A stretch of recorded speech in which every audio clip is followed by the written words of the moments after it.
Você dublou o Carlton Banks, que eu acho que é o personagem mais famoso que você fez até hoje, né? Muito marcante. Mas ele tem uma voz um pouco puxada pro agudo, né? Esse é um grande dia. A pequena Ashley indo estudar comigo na academia de Bel Air. Will, cheguei! Ei, os juízes gostaram dela. Eles gostaram muito dela mesmo. Eu não sei e nem quero saber. Desde que ela não tente ficar na minha cola. É difícil impressionar a mulherada quando sua irmãzinha está fazendo bolhas no seu leite. Quando você dublou, era a tua voz que era mais aguda ou você realmente jogou a voz pra cima? E como é que funciona essa jogada de voz pra cima, pra baixo? Quem tem uma extensão de voz boa como você tem, por exemplo? É muito curioso, Natan, porque assim, quando eu fui chamado para fazer o teste do Carlton, né, essa nova série, né, eu tinha recém entrado na Herbert, e aí eu fui chamado para fazer esse teste. Quando eu cheguei lá, eu falei assim, não, tô de brincadeira comigo, né, porque como é que eu vou fazer essa voz, conseguir manter essa voz num episódio, em vários episódios, que eu sabia que era uma série longa, uma série antiga, inclusive, naquela época já era uma série antiga, foi o início do Will Smith, né? E aí já era já tinha passado um tempo, foi um dos primeiros trabalhos do Will, alguma coisa assim. E aí, e só tinha fera na bancada, era na época que a gente trabalhava todo mundo junto, que era maravilhoso, assim. Aprendi muito com essas pessoas da série, né? Manolo, Lauro Fabiano, então tinha uma galera muito boa também que me ajudou bastante. E aí, quando eu fiz o teste, aquele teste despretensioso, porque eu achava que, assim, bom, se eu ganhar, vou me ferrar, né? Porque como é que eu vou colocar essa voz?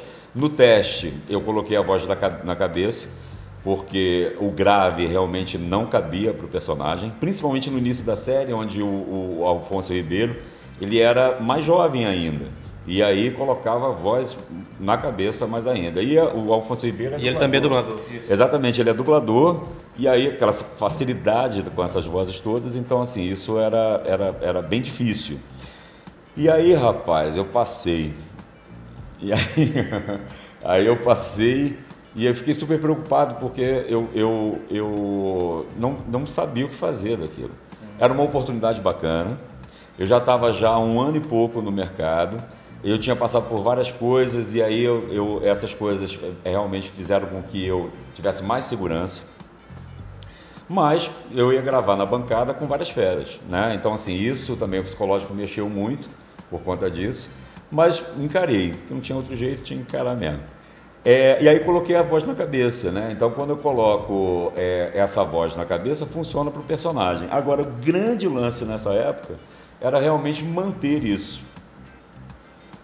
Né? Você de repente fazer uma, duas, três frases lá no agudo, legal, é interessante. Você consegue fazer isso.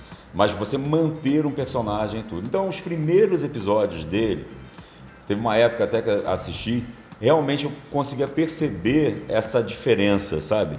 Era mais agudo, parecia até um adolescente, ficava com aquela coisa da voz, né? Assim, mudando um pouco, oscilando. Então, assim, isso para mim foi um teste. Eu comecei bom, aqui eu posso fazer mais agudo, até porque ele, como ator, ele trabalhava essa coisa do mais agudo, do mais grave, então eu tentei acompanhar isso dele. E aí isso me ajudou. Então, depois terminamos a primeira temporada e foi meio que, sinceramente, meio capenga nesse sentido, dessa colocação dessa voz. E aí, acho que a partir do segundo ano,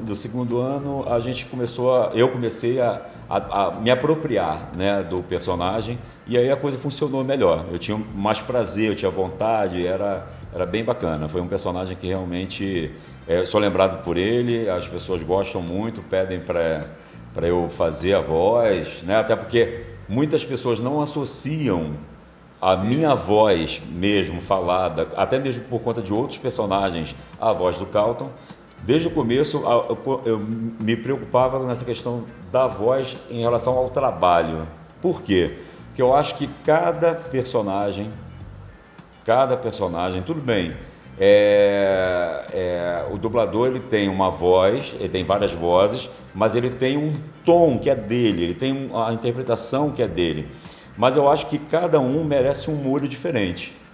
Então o Carlton ele tinha uma coisa que é no agudo, Luke Cage é um galanzão, o Daniel Craig é o outro. Então... Ainda não sei o que eu sou. Eu só estou vivendo a minha vida. dia após dia. Você acha que eu queria isso? Eu fui colocado num tanque feito um peixe exótico e adquiri habilidades. Eu queria ser deixado em paz. Preciso de um assistente na pesquisa. Devo ter assustado você para reagir assim. Quero que me ajude a pegar um assassino de mulheres. Eu não tenho a menor ideia da ligação que tenho com a morte de uma menina de 16 anos. Vai querer examinar isso? As pessoas não gostam que se metam em suas vidas. Então, assim, eu vou trabalhando de acordo com o que eu vejo na tela. Então, eu não sou o tipo de dublador que impõe a minha voz para todos os personagens. Você lembra de alguma frase do Carlton e pode fazer aqui pra gente? Não, Will, não, assim não. Eu vou falar com o papai.